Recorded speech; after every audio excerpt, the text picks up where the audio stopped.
MLA Ganababu అన్నారు. YCP హయాంలో దళితులపై జరిగిన దాడుల కరపత్రాలను గోపాలపట్నంలోని తన కార్యాలయంలో ఆయన విడుదల చేశారు. జగన్ పాలనలో దళితులపై దాడులు జరిగాయని ఆయన ఆరోపించారు. కానీ కూటమి ప్రభుత్వం దళితుల సంక్షేమానికి కట్టుబడి ఉందని స్పష్టం చేశారు. 5 ఏళ్ల జగన్ పాలనలో దళితులు పడ్డ అనేక అవమానాలు, వాళ్ళపై ఉన్నటువంటి దౌర్జన్యాలు, వాళ్ళొక నరకయాతననే చెప్పాలి.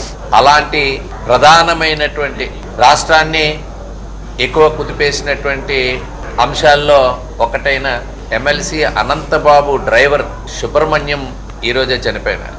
డాక్టర్ సుధాకర్ రాష్ట్రంలో తెలియని వారు ఉండరు. ఆయన ఇదే నెల 21న చనిపోయినారు. వీరిద్దరి సంఘటన చూస్తే ఆ డ్రైవర్ యాక్సిడెంట్ అయ్యారు అని చెప్పి, యాక్సిడెంట్లో చనిపోయాడు అని చెప్పి ఇంటికి తీసుకొచ్చారు. అంటే డోర్ డెలివరీ అనేటువంటి పదాలు ఆ రోజే వచ్చినాయి. తర్వాత పోస్ట్ మార్టం రిపోర్ట్ చూస్తే 32 కత్తిఘాట్లతో మనిషి చనిపోవటం, అలాంటి వ్యక్తిని చంపేసిన వ్యక్తిని వెంట పెట్టుకొని తిరిగేటువంటి జగన్ రెడ్డి నా ఎస్సీలు నా ఎస్టీలు అని ఎన్నికలు వచ్చినప్పుడు మాట్లాడుతూ ఉండడం అనేటువంటిది ప్రజలు గమనించాలి.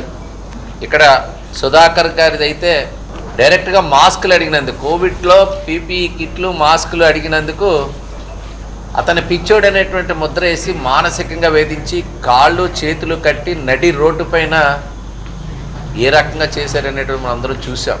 5 ఏళ్ల జగన్ పాలనలో దళితులు పడ్డ అనేక అవమానాలు, వాళ్ళపై ఉన్నటువంటి దౌర్జన్యాలు, వాళ్ళొక నరకయాతననే చెప్పాలి. అలాంటి ప్రధానమైనటువంటి రాష్ట్రాన్ని ఎక్కువ కుదిపేసినటువంటి అంశాల్లో ఒకటైన ఎమ్మెల్సీ తిరుపతిలోని సెట్టిపల్లి భూముల సమస్యకు